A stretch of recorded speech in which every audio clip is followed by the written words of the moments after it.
Vyanzo kadhaa vimekuwa vikiripoti kwamba aliyekuwa rais wa Jamhuri ya Kidemokrasia ya Kongo Joseph Kabila yupo Goma, mashariki mwa taifa hilo. Na leo hii amejitokeza na kukutana na viongozi wa kidini wa mkoa wa Kivu Kaskazini mjini Goma. Kabila amefanya mkutano huo katika kile kinachotajwa kuwa msururu wa mikutano ya makundi ya kijamii anayopanga kufanya katika siku zijazo. Kabila alirudi nchini DRC baada ya kuwa uhamishoni.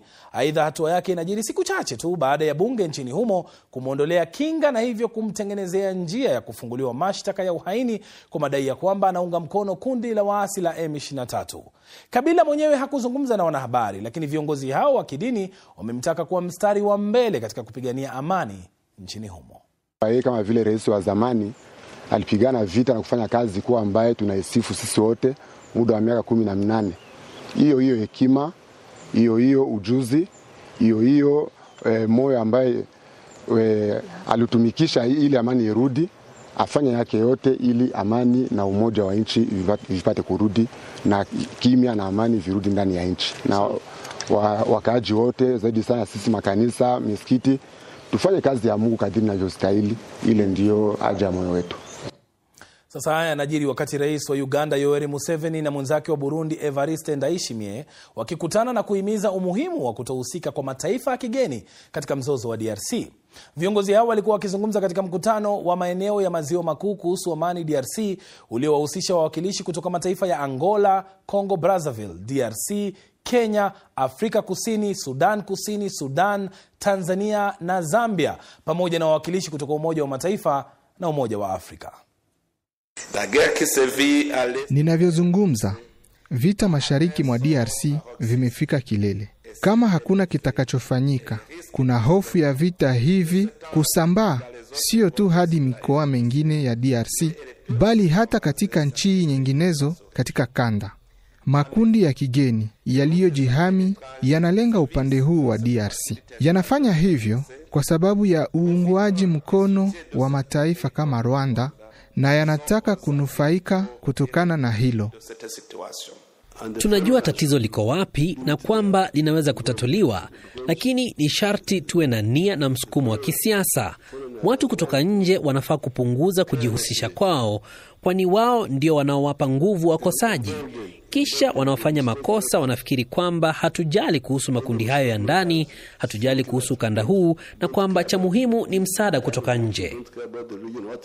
Na sasa ili kuelewa zaidi kuhusu swala zima la kuwepo kwa Kabila huko Goma, sasa tuungane moja kwa moja na mchambuzi wa masuala ya diplomasia Nicodemus Minde anayejiunga nasi kutoka Nairobi, Kenya. Minde, kikao cha Rais Kabila na viongozi wa kidini Goma umetajwa kwamba ni mwanzo tu wa mikutano kadhaa na viongozi mashariki mwa DRC. Unadhani anaazimia kufanya nini?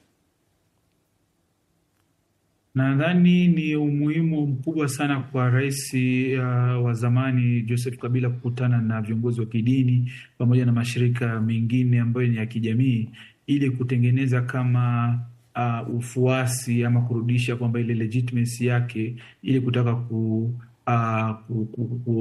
kuleta ile kuonyesha uwepo wake katika DRC, ukizingatia kwamba ni anarudi DRC baada ya muda mrefu na kutaka kuchallenge masuala kabisa ya kuleta amani pamoja na masuala ya kisiasa ndani ya DRC. Na sasa kuwepo kwake Goma kunafanyika siku chache tu baada ya bunge kuondoa kinga yake dhidi ya kushtakiwa. Hatua hii itachukuliwa vipi na serikali huko Kinshasa? Nadhani watakuwa wanachukuliwa kwa hofu, na pia watakuwa wanaona ni jambo ambalo sio zuri kwa rais wa zamani kujihusisha moja kwa moja na kikundi cha waasi ambapo kwa muda mrefu wamekuwa wakitaka kuna juhudi za amani na kutatua mzozo wa mashariki mwa DRC. Kwa hiyo serikali kuu ya Kinshasa itaona ni uwepo wa Kabila na kujihusisha kwake na kikundi hiki cha waasi cha M23 kama kupinga juhudi za kuleta amani, na ikizingatia kwamba alikuwa ni rais wa zamani wa nchi hiyo, nadhani inaleta kabisa kutokuelewana na unaweza kutatisha kabisa mfumo mbinu za kupata amani katika mashariki mwa DRC. Sasa kesho M23 pia wanaandaa kikao na wanahabari. Je, tunaweza kutarajia kumuona rais huyo wa zamani kwenye kikao hicho?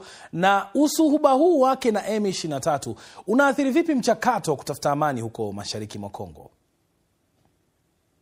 Ukitizama kwa karibu, ukiangalia zile taarifa ambazo zimekuwa zikitolewa na M23 pamoja na msemaji wao Lawrence Kanyuka ambaye inasemekana alikuwepo katika mkutano huo wa leo huko Goma, unaashiria kwamba kuna huu usuhuba ama ukaribu baina ya wawili hawa, yani kundi la M23 ambalo pia unaweza kuweka kama linajihusisha na kikundi kingine kinaitwa Congo River Alliance ambacho kinaongozwa na Colonel Nanga, ambao kwa kiasi kikubwa wamekuwa wakishirikiana kwa ukaribu, na kuonyesha na taarifa ambazo zimekuwa zikitolewa kwa pamoja zinaashiria labda kuna uwezekano mkubwa wa Joseph Kabila kuwa kwenye mkutano huu, ikizingatiwa kwamba leo hakuweza kuzungumza na waandishi wa habari. Kwa hiyo kuna uwezekano mkubwa labda kesho katika mkutano huu wa vyombo vya habari basi anaweza kuonekana, kwani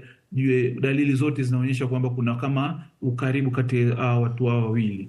Na kwa kifupi, Minde, nini kimesababisha Kabila na Tshisekedi kutofautiana vikali hivi, na uhasama huu unaweza kumalizwa vipi?